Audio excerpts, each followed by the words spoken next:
Gary. I think the words are kind of frustration and disappointing, really. A 0-0 result here at Steel Park. Yeah, Coleshill maybe came with the idea of frustrating you and grinding out a 0-0 result. Yeah, it's difficult, wasn't it? The only disappointing thing for me really is we didn't show enough intensity first half.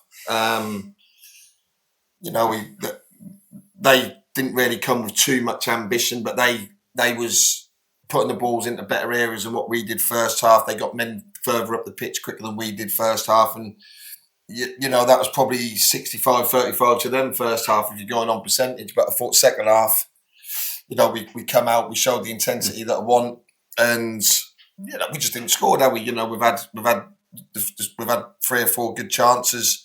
We've put numerous balls in the box. We've had a couple of one-on-ones.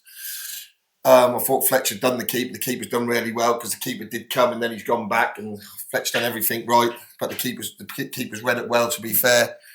We've had the header at the end that's just gone wide. We've done enough probably to get the result second half, but first half we didn't. I just said to the boys in there when teams come and shut up shop like teams do, we're second in the league. They like to frustrate our fans as well. That's a bit of a gimmick with these teams at the minute. Darlaston done it. These have done it today. But Darlaston did have something to play for, to be fair to them. These didn't. And that's just frustrating. That kills that's a great result for them. They've come here and got a point, 0-0. But as a spectacle, that's just dead, isn't it? That's just dead. The physio's probably on the pitch 5-6 times second half.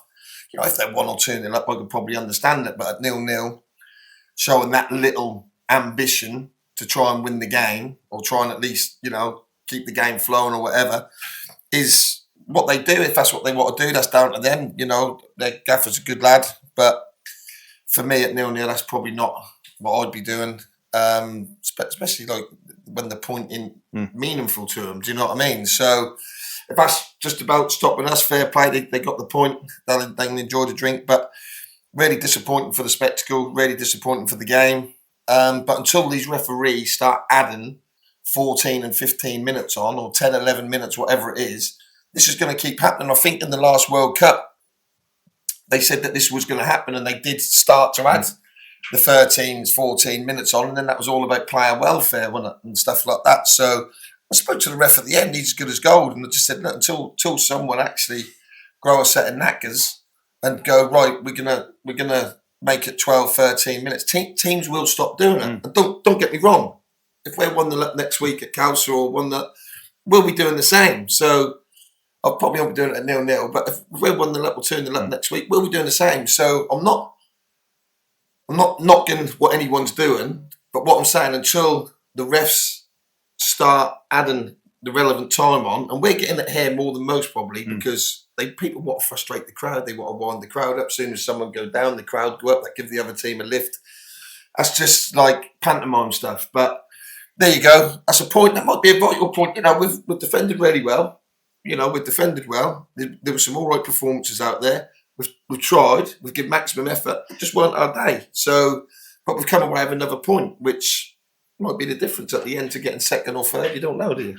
That's only the 4th draw of the season. Yeah. It's not like you're drawing lots of games. But to add some meat onto the bones there was 7 minutes added. It wasn't enough. He ended up playing something at 9. But as you say, it should have been at least 12. That's because there was an injury or two during the extra time. So when I speak to him, he said, yeah, but I played 9. But that's only because there was injuries during the injury time. And that's too easy. But how many times now do we see goalkeepers going down on the goalies? That's I think Darlaston had it on 3 or 4 times for the keeper. I think they had it on 2 or 3 times today for the keeper. That's just an easy one. Until I don't know how they do it, because like I say, next week if we're winning 1-0, we might have someone go down. So I'm just not slaughtering anyone in particular, but that's just frustrating when you're on the other side of it. And like I say, until the referees get a grip of it, that's never going to stop. But that ain't why we drew the game. We drew the game because both defences defended really well, and we didn't get the bit of magic from the attacking players that we offer them or for us. Them first half, us second half. But like I say, I'm not disappointed. We've drawn 0-0 to Coleshill. They're a good side. They're a top half team. Probably with the players they've had and underachieved a little bit this year. They got a good manager. So yeah, that's a point. You know, I think they'll pick up results between now and the end of the season. They've got a couple of the top boys to play, so hopefully they keep that going. And we just got to keep digging in. That's a vital game for us on Wednesday. That's a game in hand. That's vital. We win that just to get our cushion back, which is 4 points. And then we've got a humdinger away next week at Coleshill, who I think they was winning 1-0 today, and the game got abandoned against Anstey. That's right, yeah. Well, they scored after 67 minutes, but a strange one really. We'll have to look at that. Well, I've seen the picture of the pitch is flooded. Wow. That pitch can flood easy. And to be fair, there was someone said we hope we don't get that sort of rain because someone come through it on the way in and said that that was rain. So they'll have to replay that. But yeah, we've got Lie on Wednesday, and all focuses on that, and hopefully we can get the 3 points, push us up to 70 points, which will be another little target. And obviously, I want to congratulate Corn on winning the league. I think they've won the league today. It's an unbelievable achievement what they've done this year, and in what I feel is a very competitive league. For them to win it by mid-March with the amount of points they have, the way they've played, is first class. So well done to Bez and his team, and I'm pretty sure they'll have a reasonable night tonight. So fair play to them. The rest of us will keep crashing in, and the slog continues. It does. We'll be back here Wednesday night. Corby Town versus Lie, 7:45 kickoff here at Steel Park. We're looking forward to it already, Gary. Thank you, mate.